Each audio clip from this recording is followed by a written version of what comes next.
Hello everyone, welcome to my YouTube channel PAPC pharma classes. हम लोग last class में discuss कर रहे थे हमारा चैप्टर पेप्टिक अल्सर। जैसा कि मैंने लास्ट क्लास में आपको बताया था कि जो पेप्टिक अल्सर है वो क्यों अकर होता है, क्या प्रॉब्लम होती है। वो होता है कि हमारे स्टमक के अंदर इम्बैलेंस होने के कारण, इम्बैलेंस भी किस में, एग्रेसिव फैक्टर्स में और डिफेंसिव फैक्टर्स में, इन दोनों में इम्बैलेंस हो जाता है। एग्रेसिव फैक्टर जैसे कि एसिड है, पेप्सिन, बाइल, और जो डिफेंसिव फैक्टर है वो गैस्ट्रिक म्यूकस, इनमें इम्बैलेंस की वजह से पेप्टिक अल्सर जो है अकर हो जाता है। अगर एक सिंपल भाषा में मैं आपको बताऊं तो हमारे स्टमक के अंदर जो म्यूकस से बनी हुई ये लेयर होती है ये डैमेज हो जाती है। एसिड जो है फिर इस डैमेज लेयर में इस तरीके से अटैक कर देता है और वहाँ पे अल्सर की प्रॉब्लम अकर हो जाती है। और पेप्टिक अल्सर जनरली जो देखा गया है वो देखा गया है उन पेशेंट्स के अंदर या उन कैंडिडेट्स के अंदर जिनका ब्लड ग्रुप जो है वो ओ ब्लड ग्रुप वाले लोग जो होते हैं उनके अंदर अल्सर की प्रॉब्लम ज़्यादा होती है। ओ ब्लड ग्रुप में क्या प्रॉब्लम होती है कि जो वेगस नर्व है, जो हमारी 10th क्रेनियल नर्व है, वेगस नर्व वो ज़्यादा एक्टिव होती है। वेगस नर्व से क्या प्रॉब्लम होती है, वेगस नर्व जब ज़्यादा एक्टिव है तो वो सीक्रेट करती है वहाँ एसिटाइल कोलिन को, किसको, एसिटाइल कोलिन को, और उसका लेवल हो जाता है इंक्रीज। इस इंक्रीज होने से क्या होता है कि जो गैस्ट्रिक ग्लैंड है, कौन सी ग्लैंड, गैस्ट्रिक ग्लैंड जो है वो ज़्यादा कॉन्ट्रैक्ट होती है और ज़्यादा कॉन्ट्रैक्ट होने की वजह से वो वहाँ पे एसिड का सिक्रेशन जो है वो ज़्यादा करती है। तो फिर वहाँ पे अल्सर की प्रॉब्लम ज़्यादा होती है और म्यूकस मेम्ब्रेन डैमेज हो जाती है जिससे कि एसिड ज़्यादा वहाँ पे स्टमक में प्रॉब्लम करता है। ये तो हमने लास्ट क्लास में कल डिस्कस कर लिए थे। आगे हम नेक्स्ट देखते हैं कि हमने इसका क्लासिफिकेशन कल जो हमने यहाँ पे पढ़ा था, इसमें दो मेन जो ड्रग मैंने कल डिस्कस करनी रह गई थी जिन पे आज मेरा या फिर मेन फोकस रहेगा वो रहेगा एंटासिड्स पे और उन ड्रग्स पे जो कि गैस्ट्रिक एसिड को, एसिड कौन सा, HCl, गैस्ट्रिक एसिड के रिलीज को वहाँ पे कम करने में हेल्प करेंगी। एंटासिड्स, एंटासिड ध्यान रखना हमेशा बच्चों की, जो एंटासिड होता है वो कभी भी एसिड को कम नहीं करता, वो जो एसिड बन जाता है उसको सिर्फ न्यूट्रलाइज करता है।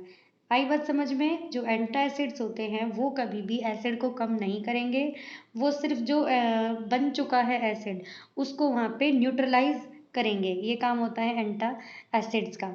इसमें हम देखते हैं दो टाइप के एंटासिड्स है। सबसे पहले सिस्टमिक एंटासिड, सेकंड है non systemic antacid. Systemic antacid के अंदर ड्रग जो है वो काम में लेते हैं सोडियम बाई कार्बोनेट, कई जगह इसको सोडियम सिट्रेट भी बोल देते हैं लेकिन सोडियम बाई कार्बोनेट ही ठीक है।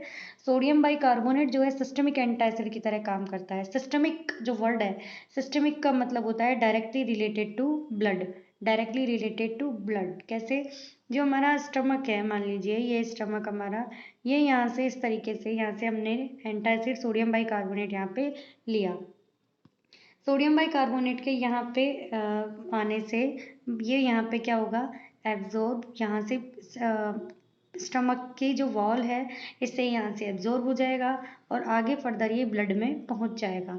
यानी कि ब्लड में जो चीज़ जा रही है वो सिस्टमिक सिस्टम के अंदर जा रही है, इसीलिए इसका नाम दिया यहाँ पे क्या, सिस्टमिक एंटासिड। इसमें एक जो सोडियम बाइकार्बोनेट है इसके साथ यहाँ पे एक प्रॉब्लम और देखने को मिली है, ये कभी भी उन पेशेंट्स को नहीं देते हैं सोडियम बाइकार्बोनेट जिनको प्रॉब्लम होती है बीपी की। कौन सी प्रॉब्लम, बीपी की प्रॉब्लम। क्यों, जैसा कि एक तो नाम में दिख रहा होगा सोडियम, यानी कि सोडियम जो है वो बीपी वाले पेशेंट्स को अवॉइड करना चाहिए। अब वो कैसे, जब हमने यहाँ पे आपने देखा अभी स्टमक, यहाँ पे हमने स्टमक में ये सोडियम बाइकार्बोनेट यहाँ से जाएगा, स्टमक में जाने के बाद अंदर इसको क्या मिलेगा, पेरिएटल सेल से जो रिलीज होता है क्या, HCl, क्या होता है, HCl, ये यहाँ से जाएगा। इधर अपन ने सोडियम बाइकार्बोनेट यहाँ पे लिया है, सोडियम बाइकार्बोनेट जैसे ही यहाँ पे गया Na2CO3, आगे ये क्या करने वाला है कि जो इसका Na है और इसका Cl है दोनों रिएक्शन करके यहाँ पे बना लेंगे क्या, NaCl, क्या बना लेंगे, NaCl, और NaCl फिर वो स्टमक से यहाँ से ब्लड के अंदर चला जाएगा। ब्लड के अंदर जाने के बाद वो क्या करेगा, ब्लड के वॉल्यूम को यहाँ जाके करेगा इंक्रीज। ब्लड का वॉल्यूम जब इंक्रीज होगा तो बीपी जो है वो बढ़ेगा। और दूसरा जो NaCl है ये भी बहुत ज़्यादा सक्रिय कारक है यहाँ पे बीपी को बढ़ाने में, एक्टिव यहाँ पे इंग्रेडिएंट है जो कि बीपी को बढ़ाएगा। ये काम होता है क्या, सोडियम बाइकार्बोनेट का, इसलिए ये उन पेशेंट्स को नहीं देते जिनको बीपी की प्रॉब्लम है ऑलरेडी। ठीक है, एक बात। दूसरी बात, non systemic antacids. Non systemic antacids का मतलब क्या हुआ, ये वो एंटासिड्स है जो कि ब्लड में नहीं जाएंगे, अवॉइड करेंगे ब्लड में जाने को। इसके अंदर ड्रग जो है वो कौन सी मिलती है हमें, ड्रग इसके अंदर देखते हैं। ड्रग है aluminium hydroxide, calcium carbonate, magnesium hydroxide, magnesium trisilicate and magaldrate. अब यहाँ पे एक चीज़ सुनना कि जो ड्रग्स हमने यहाँ पे पढ़ी हैं, इसमें जो एल्यूमिनियम है, एल्यूमिनियम का काम होता है स्लो एक्ट करना। एल्यूमिनियम का काम होता है बॉडी के अंदर स्लो एक्ट करना। और इधर जो आपकी कैल्शियम है, इसका काम होता है बॉडी में फास्ट रिएक्शन करना। कौन सी रिएक्शन करना, फास्ट, यानी ये जल्दी एक्ट करता है। दो बात। अब हम यहाँ देखते हैं कि जो एंटासिड्स है ये नॉन सिस्टमिक वाले, ये मैंने यहाँ पे कुछ कॉम्बिनेशन बता रखे हैं कि इन्हीं कॉम्बिनेशन में इनको लिया जाता है। वो क्यों, एक बार डिस्कस करते हैं। अभी मैंने बोला कि जो एल्यूमिनियम है ये स्लोली एक्ट करता है, तो यहाँ पे हो गया स्लो। कैल्शियम जो है ये करता है कैसे, फास्ट काम। तो इसलिए एल्यूमिनियम को और कैल्शियम को दोनों को साथ में प्रिस्क्राइब किया जाता है ताकि हमें सस्टेन्ड एक्शन मिले। सस्टेन्ड एक्शन मिलने से इसका मतलब क्या हुआ कि ना तो ये स्लो होगा ना ये फास्ट होगा, ये धीरे धीरे बॉडी के अंदर इफेक्ट करेगा। इसलिए हमेशा एल्यूमिनियम हाइड्रोक्साइड और कैल्शियम कार्बोनेट को साथ में प्रिस्क्राइब किया जाता है, और जिससे कि सस्टेन्ड एक्शन हमें यहाँ पे मिले। नेक्स्ट है मैग्नीशियम हाइड्रोक्साइड जो है, मैग्नीशियम हाइड्रोक्साइड का स्पेशली फॉर मैग्नीशियम, मैग्नीशियम का काम होता है लेग्जेटिव का। किसका, लेग्जेटिव का मैग्नीशियम का काम होता है। अब जो इधर मैग्नीशियम जो है वो लेग्जेटिव का काम करता है। एल्यूमिनियम जो है ये हमेशा काम करता है कॉन्स्टिपेशन करने का, यानी कि ये तो करेगा कॉन्स्टिपेशन, इससे हो जाएगी कब्ज की प्रॉब्लम। और लेग्जेटिव जो है इससे हो जाएगी हमें क्या, थोड़ी बहुत डायरिया की प्रॉब्लम। ठीक है, अब इसलिए काम ऐसा किया जाए कि ना तो हमें लेग्जेटिव एक्शन हो ना हमें कॉन्स्टिपेशन वाला एक्शन हो। तो यहाँ पे इसलिए हम मैग्नीशियम हाइड्रोक्साइड लिया लेग्जेटिव, एल्यूमिनियम हाइड्रोक्साइड लिया कॉन्स्टिपेशन। ये दोनों ही यहाँ पे कॉम्बिनेशन में लिए जाएंगे, ना तो कॉन्स्टिपेशन ज़्यादा होगा ना लेग्जेटिव ज़्यादा होगा। और लीस्ट अफेक्टेड जीआईटी मूवमेंट, यानी कि कोई साइड इफेक्ट यहाँ पे हमें देखने को नहीं मिलेगा। इसलिए यहाँ पे ये कॉम्बिनेशंस काम में लिए जाते हैं। अब हम यहाँ पे स्पेशली बात करते हैं कैल्शियम कार्बोनेट की। अब आप बोलोगे आपने तो कर ली कैल्शियम कार्बोनेट की बात, फिर आप स्पेशली क्यों बता रहे हो। वो इसलिए हम यहाँ पे डिस्कस कर रहे हैं क्योंकि यहाँ पे हमने देखा जो कैल्शियम कार्बोनेट है ये काम करता है फास्टली, स्टमक में जाने के बाद ये फास्टली काम करता है। अब मान लो हमने सिर्फ कैल्शियम कार्बोनेट लिया, ये हमारा स्टमक, ये इस तरीके से यहाँ पे हमने लिया क्या, कैल्शियम कार्बोनेट यहाँ से हमने लिया। और कैल्शियम कार्बोनेट यहाँ जाने के बाद यहाँ से स्टमक से रिलीज हो रहा होता है क्या, म्यूकस मेम्ब्रेन, पेरिएटल सेल से यहाँ पे रिलीज हो रहा होता है क्या, HCl। ठीक है, कैल्शियम कार्बोनेट गया यहाँ पे, फटाफट से जो एसिड बढ़ा हुआ था, एसिड जो यहाँ पे बढ़ा हुआ है उसको यहाँ पे क्या करेगा, यहाँ पे न्यूट्रलाइज करेगा, कम नहीं करेगा न्यूट्रलाइज करेगा, क्योंकि मैंने पहले ही बताया दे न्यूट्रलाइज। इस छोटी सी लाइन से भी क्वेश्चन आता है कि एंटासिड का काम क्या होता है, एसिड कम करने का या न्यूट्रलाइज करने का। हमेशा न्यूट्रलाइज करने का काम एंटासिड्स का होता है। अब यहाँ पे ये कैल्शियम कार्बोनेट गया, ये क्या करेगा, स्टमक की जो पीएच है, स्टमक की पीएच को यहाँ पे वापस थोड़ा बढ़ाने की कोशिश करेगा क्योंकि ज़्यादा एसिडिटी हो गई। अब मान लो इसने स्टमक की पीएच को बढ़ा दिया 5 से भी ज़्यादा, ठीक है, तो अब जो स्टमक था उसके अंदर रिलीज हो रहा था हमारा क्या, HCl। तो जो पेरिएटल सेल है इनको पता चल जाएगा कि अरे क्या बात हो गई, यहाँ हमने तो बहुत सारा HCl दिया था, ये एकदम से पीएच इतनी ज़्यादा कैसे हो गई, क्योंकि जो कैल्शियम है उसका फास्ट एक्शन है। तो इसलिए वो पेरिएटल सेल्स जो हैं वो ज़रूरत से ज़्यादा और ज़्यादा HCl को सिक्रेट करने लग जाती है। ये जो फिनोमिना हुई कैल्शियम के लेने के बाद एसिड का और अचानक से बढ़ना, इस फिनोमिना को एक टर्म दी जाती है, उसको बोलते हैं एसिड रिबाउंड थेरेपी या एसिड रिबाउंड फिनोमिना। फिनोमिना ज़्यादा बेटर है, फिनोमिना, एसिड रिबाउंड फिनोमिना। तो इसलिए एसिड रिबाउंड फिनोमिना की प्रॉब्लम ना हो इसलिए इसको हमेशा एल्यूमिनियम के साथ काम में लिया जाता है। एल्यूमिनियम हाइड्रोक्साइड और कैल्शियम कार्बोनेट का यहाँ पे कॉम्बिनेशन काम में लिया जाता है जिससे कि सस्टेन्ड एक्शन मिले और एसिड रिबाउंड फिनोमिना जो हो रही थी वो यहाँ पे ना हो। दूसरी बात कैल्शियम के साथ क्या होती है, मान लो हमारे साथ बहुत बच्चे पढ़ रहे होंगे जो कि विलेज से बिलोंग करते हैं, आसपास के गांवों से बिलोंग करते हैं।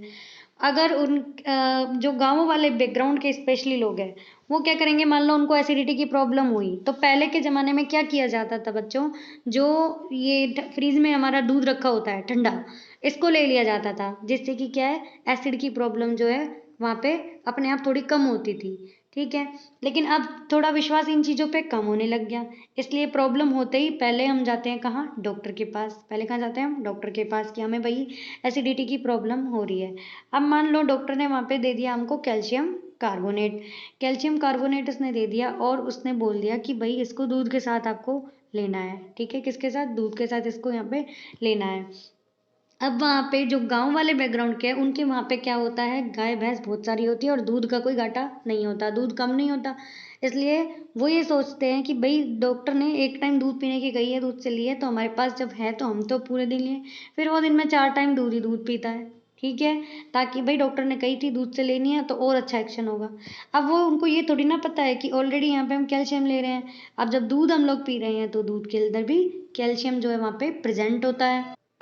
अब जब दूध के अंदर भी कैल्शियम प्रेजेंट है और हम ले भी कैल्शियम रहे हैं, उससे क्या प्रॉब्लम होगी, यहाँ पूरा प्रोसेस होने के बाद स्टमक में जब ये ब्लड में जाएगा कैल्शियम कार्बोनेट, तो ब्लड के अंदर जो कैल्शियम है इसका लेवल जो है वो बढ़ा हुआ मिलता है, कैल्शियम का लेवल बढ़ जाएगा।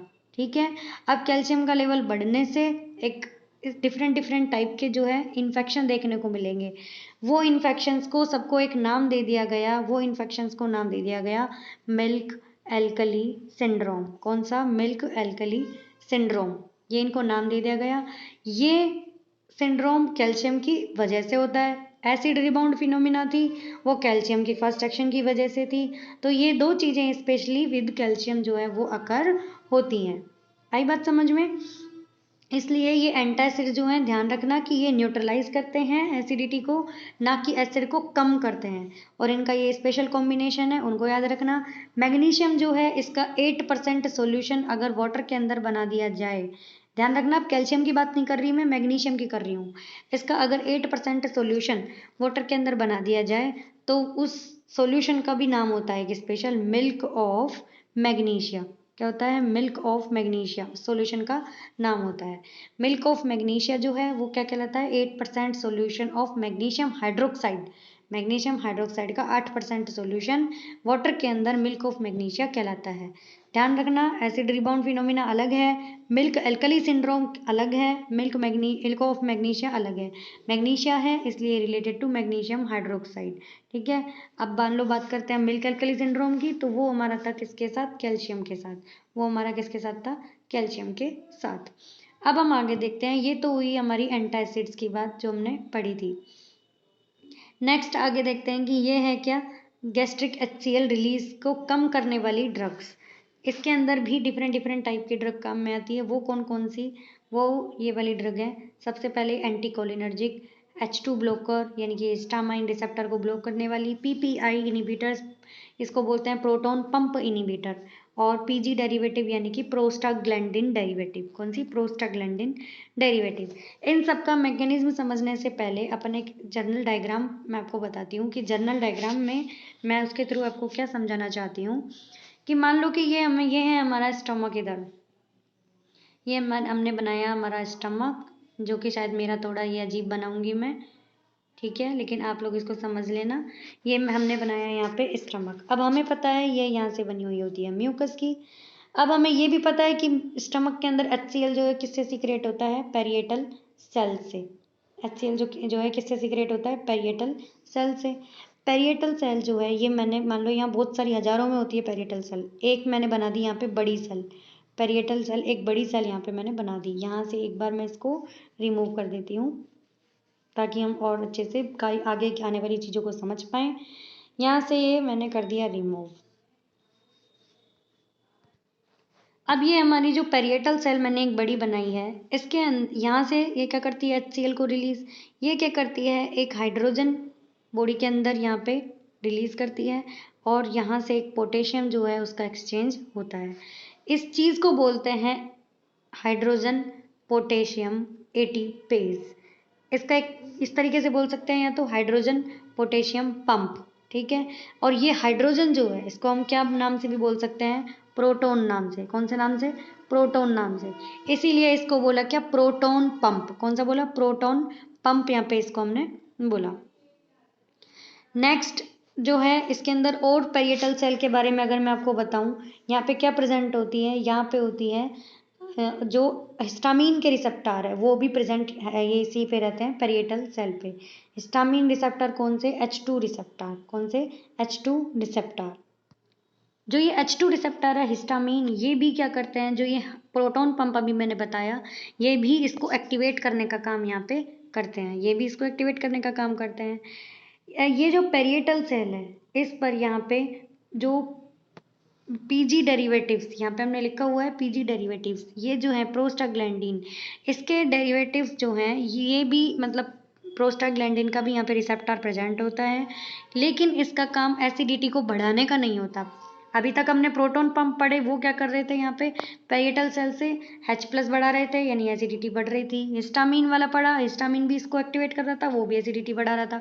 लेकिन जो प्रोस्टाग्लैंडिन्स है उसके रिसेप्टर यहाँ प्रेजेंट होते हैं, वो एसिडिटी को घटाने का काम करते हैं। ऐसे ही जो ये आपके ये जो पेरिएटल सेल है, पेरिएटल सेल में यहाँ पे भी क्या होता है कि जो एसिटाइल कोलिन है बॉडी के अंदर जब रिलीज होता है, इसके मस्करेनिक रिसेप्टर भी यहीं प्रेजेंट होते हैं, और एसिटाइल कोलिन का काम भी ये जो एसिडिटी है इसको यहाँ पे इंक्रीज करने का है, ये यहाँ पे इंक्रीज करने का है। अब ये आपको जनरल मैकेनिज्म मैंने आपको समझा दिया। अब हम आते हैं हमारी ड्रग्स के ऊपर। ड्रग्स अब मैं आपको बताऊं, इधर हमने अभी पढ़ी थी ये इस तरीके से। अब देखो एंटी कोलिनर्जिक, सबसे पहले पायरेंजीपाइन M1 एंटागोनिस्ट। अभी हमने पढ़ा कि जो स्टमक है इस तरीके से, यहाँ पे इसकी पेरिएटल सेल पे प्रेजेंट होता है मस्करेनिक रिसेप्टर, जो कि किसका कौन से न्यूरोट्रांसमीटर का रिसेप्टर है, एसिटाइलकोलिन का। इसका काम होता है क्या, एसिडिटी को बढ़ाना। मस्करेनिक रिसेप्टर एक्टिवेट करेगा, ये हाइड्रोजन को ज़्यादा बढ़ाएगा और एसिडिटी बढ़ेगी, इसलिए इसको ही ब्लॉक कर दें। M1 एंटागोनिस्ट, M1 भी M2 M3 भी होते हैं, लेकिन यहाँ पे स्पेशली M1 जो है वो है। M1 का काम मतलब मस्करेनिक रिसेप्टर है। अब ये यहाँ पे क्या करेगा, गैस्ट्रिक ग्लैंड पे प्रेजेंट होता ही है, ये यहाँ पे क्या करेगा, इसको अपन ब्लॉक कर देंगे। ड्रग स्पेशली जो काम में ली जाती है वो ली जाती है पायरेंजीपाइन। कौन सी, पायरेंजीपाइन। दूसरी और ड्रग जैसे कि प्रोपेंथिलीन, ये भी जो है ये भी यहाँ पे काम में ले सकते हैं हम। कौन सी, प्रोपेंथिलीन जो है ये भी काम में ले सकते हैं। आगे देखते हैं, आगे नेक्स्ट कैटेगरी हमने पढ़ी H2 ब्लॉकर्स। H2 ब्लॉकर्स जो थे वो भी ये जो प्रोटोन पंप इनिबिटर्स थे इनको एक्टिवेट करने का काम करते हैं। H2 ब्लॉकर्स में भी क्या, सिमेटिडीन, रेनिटिडीन, फेमोटिडीन, लोक्साटिडीन, ये जो लास्ट में अलग अलग इनका सबका प्रोनाउंसिएशन हमें सुनने को मिल रहा है, ये सारी की सारी जो है ये भी काम में ली जाती है, और जो कि किसको एक्टिवेट करेंगी, प्रोटोन पंप को। कुल मिला के ये सब बढ़ाएंगी। मतलब ये जो H2 रिसेप्टर जो है ये एसिडिटी को बढ़ाता है, इसलिए इसको हम यहाँ पे ब्लॉक पढ़ते हैं, इसको ब्लॉक कर देते हैं। अब जो इसमें स्पेशली जो ड्रग जो बहुत पहले से काम में ली जा रही है वो है कौन सी, सिमेटिडीन। इसमें लिखा हुआ है देखो कि इसके अंदर इमिडाजोल रिंग है। अकॉर्डिंग टू केमिस्ट्री अगर हम सिमेटिडीन देखें, सिमेटिडीन में इमिडाजोल रिंग है। इमिडाजोल की स्ट्रक्चर क्या है, इस तरीके से ये स्ट्रक्चर होती है इमिडाजोल की, ये यहाँ पे इसके अंदर प्रेजेंट होती है। लोक्साटिडीन ये सभी H2 ब्लॉकर्स है। नेक्स्ट देखिए रेनिटिडीन में होती है फ्यूरोन रिंग। अभी हमने इमिडाजोल पढ़ी थी कैसे, इस तरीके से। जो इधर फ्यूरोन रिंग है वो भी 5 मेंबर रिंग होती है, और फ्यूरोन रिंग की स्ट्रक्चर ये इस तरीके से। फेमोटिडीन थियाजोल रिंग होती है। थियाजोल कैसे, थिया मतलब क्या, यहाँ पे सल्फर, और एजोल का मतलब नाइट्रोजन भी प्रेजेंट होगा, तो इस तरीके से यहाँ पे थियाजोल प्रेजेंट होती है। अब स्पेशली अगर इनके बारे में आपको बताएं, रेनिटिडीन में फ्यूरोन रिंग है 5 times more potent then cimetidine. Cimetidine से यहाँ पे क्यों कंपेयर किया, क्योंकि सिमेटिडीन जो है वो काफ़ी पहले से प्रिस्क्राइब्ड ड्रग है, इसलिए इसी से कंपेयर करते हैं। 5 टाइम ज़्यादा पोटेंट है ये। फेमोटिडीन जो है 8 टाइम मोर पोटेंट है इससे, ठीक है। तो इसलिए ये वाली ड्रग्स का बॉडी में जाने के बाद क्या काम करेगी, जो हिस्टामिन रिसेप्टर है पेरिएटल सेल पे प्रेजेंट उनको ब्लॉक करेगी, ताकि वो वहाँ पे प्रोटोन पंप को इनएक्टिवेट ही रखे, जिससे कि हाइड्रोजन वहाँ पे नहीं आएगा स्टमक के अंदर। अब हाइड्रोजन नहीं आएगा तो वहाँ पे एसिडिटी इंक्रीज नहीं होगी।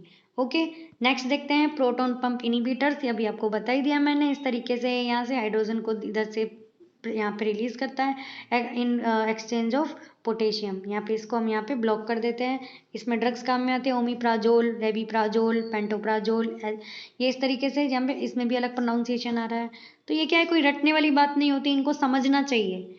नेक्स्ट देखते हैं प्रोस्टाग्लैंडिन डेरिवेटिव। प्रोस्टाग्लैंडिन डेरिवेटिव्स ये तीन तो क्या है, एसिड को बढ़ा रहे थे, इसलिए इनको हमने किया ब्लॉक, इधर एंटी, इधर ब्लॉक, इधर इनहिबिटर, इसलिए इसको क्या अपन ने यहाँ पे खत्म। नेक्स्ट जो है यहाँ पे जो है प्रोस्टाग्लैंडिन डेरिवेटिव्स, ये अपन ब्लॉक नहीं करेंगे, ये अपन और देंगे, ताकि जो एसिड है वो यहाँ पे बढ़ा हुआ है वो इसको देने से कम होता है।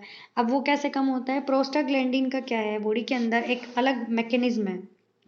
ये हमने देखा हमारा स्टमक ये इस तरीके से यहाँ प्रेजेंट होता है। जो स्टमक की वाल है इसके अंदर क्या है कि ये ब्लड की सप्लाई जो है, स्टमक की वाल में ब्लड की सप्लाई को क्या कर देते हैं, इंक्रीज। एक तो इनका काम ये होता है। अब ब्लड की सप्लाई इंक्रीज करेंगे तो उसको क्या है, वहाँ पे न्यूट्रिशन ज़्यादा मिलेगा। ये जो इधर म्यूकस है इसको यहाँ पे ब्लड आएगा तो न्यूट्रिशन ज़्यादा मिलेगा, वो अपने आप में थोड़ी सी कोशिश करेगा जो अल्सर हो गया हील करने की। ठीक है। नेक्स्ट क्या है कि ये जो प्रोस्टाग्लैंडिन है इनके साथ एक अलग सिस्टम और है कि ये जो इंटेस्टाइन की वॉल है, इंटेस्टाइन की वॉल जो है उसको भी ये यहाँ पे मूवमेंट को इंटेस्टाइन की को बढ़ाते हैं, उस इंटेस्टाइन की वॉल को कॉन्ट्रैक्ट करते हैं। और ऐसा करने से क्या प्रॉब्लम आती है, ऐसा करने से स्पेशली प्रॉब्लम आती है कौन सी, डायरिया की प्रॉब्लम। डायरिया की प्रॉब्लम जो है वो देखने को मिलती है किसके साथ, प्रोस्टाग्लैंडिन डेरिवेटिव्स के साथ। क्योंकि जब इंटेस्टाइन की मूवमेंट हमने बढ़ा दी इधर और कॉन्ट्रैक्ट कर दिया इंटेस्टाइन को, तो क्या होता है, एब्डोमिनल पेन होता है, एब्डोमिनल क्रैम्प्स वहाँ पे होते हैं। ठीक है, जो कि फिर क्या करेंगे, हमें वहाँ पे डायरिया की प्रॉब्लम जो है वो थोड़ी सी बढ़ जाएगी। ठीक है। अब जो ये प्रोस्टाग्लैंडिन है इनके साथ तीसरा क्या देखने को मिलता है एक्शन, कि एक तो इसने क्या किया, स्टमक में ब्लड की सप्लाई को बढ़ा दिया स्टमक की वाल में, दूसरा इंटेस्टाइन को वहाँ पे क्या कर दिया, कॉन्ट्रैक्ट, और उसकी मूवमेंट को बढ़ा दिया जिससे कि डायरिया हमें हो गया। तीसरी चीज़ क्या देखने को मिलती है कि जो जो यूटेरस है फीमेल्स के अंदर, जो यूटेरस प्रेजेंट है उसको भी ये क्या करता है, कॉन्ट्रैक्ट, क्या करता है यहाँ पे, कॉन्ट्रैक्ट। इंटेस्टाइन को भी कॉन्ट्रैक्ट करता था और यूटेरस को भी ये कॉन्ट्रैक्ट करता है। उससे क्या है कि फीमेल्स के अंदर जो यूटेरस है, मान लो उसके अंदर फीटस जो है वो प्रेजेंट होता है, तो जब ये यूटेरस कॉन्ट्रैक्ट होगा तो ये यहाँ पे क्या है, खतरा हो जाएगा किसका, अबॉर्शन होने का। किसका, अबॉर्शन होने का। इसलिए कभी भी ऐसी प्रेग्नेंट लेडी जिसको कि और अल्सर की प्रॉब्लम है तो उसको प्रोस्टाग्लैंडिन डेरिवेटिव्स नहीं देते हैं। ये जो डेरिवेटिव्स के नाम मैंने लिखे हैं, मीजोप्रोस्टोल, रियोप्रोस्टोल, इनोलोप्रोस्टोल, ये कभी भी इसको नहीं दिए जाते हैं। उससे क्या है, क्योंकि जो यूटेरस है इसको करेगा ये कॉन्ट्रैक्ट, और यूटेरस के अंदर प्रेजेंट होता है यहाँ पे फीटस, यहाँ पे अगर ये कॉन्ट्रैक्ट हो गया तो वो करेगा वहाँ पे क्या, डायरिया भी कर देगा इंटेस्टाइन को कॉन्ट्रैक्ट करने की वजह से, और अबॉर्शन सीधा सीधा यहाँ पे हो जाएगा। तो इसलिए प्रेग्नेंट लेडी में इसको अवॉइड करना चाहिए। ठीक है।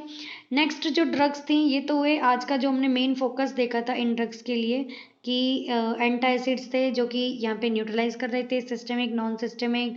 फिर हमने पढ़े कैल्शियम से related milk alkali syndrome, acid rebound phenomena, magnesium का मिल्क ऑफ मैग्नीशिया और कॉम्बिनेशंस के बारे में। और नेक्स्ट अपन ने इधर देखे थे कौन से, ऐसी ड्रग्स जो कि गैस्ट्रिक एसिड के रिलीज को कम करती है, ये M1 को ब्लॉक करके, प्रोपेंथिलीन एक और काम आ सकते हैं इसके साथ, हिस्टामिन रिसेप्टर जो है इनको ब्लॉक करके, स्पेशली हिस्टामिन में एक नहीं होता, 1 2 3 4 रिसेप्टर होते हैं, इसलिए इसमें H2 को ब्लॉक करके। नेक्स्ट इसमें देखे हमने प्रोटोन पंप इनिबिटर्स, इनिबिट करके उस प्रोटोन पंप को, और प्रोस्टाग्लैंडिन डेरिवेटिव्स देखे। ये तो हमने आज की क्लास में सब डिस्कस किया। लास्ट क्लास में हमने ऑलरेडी डिस्कस कर चुके हैं हमारी अल्सर प्रोटेक्टिव्स वाली जो ड्रग्स थी, ये क्या करते हैं, अल्सर को यहाँ पे प्रोटेक्ट करने का काम करते हैं, शीट बना देते हैं। जो हमारा स्टमक है उसके अंदर जब अल्सर हो गया तो यहाँ पे ये उसमें कवर कर देते हैं उसको, ताकि यहाँ पे ये टच ना हो, जो एसिड है और ज़्यादा प्रॉब्लम ना हो, धीरे धीरे बॉडी उसको अपने आप यहाँ पे हील कर लेगी।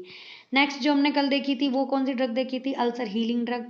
अल्सर हीलिंग ड्रग क्या करती है, यहाँ पे गॉबलेट सेल को इंक्रीज करती है और म्यूकस के सिक्रेशन को इंक्रीज करती है, जिससे कि क्या है, यहाँ पे बॉडी के अंदर जो है गॉबलेट सेल म्यूकस को इंक्रीज करेगी और वहाँ पे HCl जो है उसके सिक्रेशन को कम करेगी और अल्सर से हमें प्रोटेक्ट करेगी।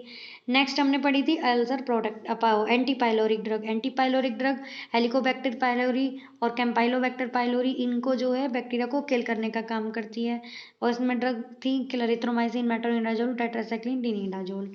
तो ये इस टाइप से जो अल्सर है उसके ट्रीटमेंट में काम आने वाली ड्रग्स और जर्नल मैकेनिज्म हमने इसके अंदर सारा डिस्कस कर लिया था। आई होप आपको ये पूरा समझ में आया होगा। फिर भी अगर किसी को कोई प्रॉब्लम है तो वो मुझे कमेंट करके ज़रूर बताए, और या फिर जो ग्रुप है उसके अंदर डिस्कशन ग्रुप है उसमें बताए।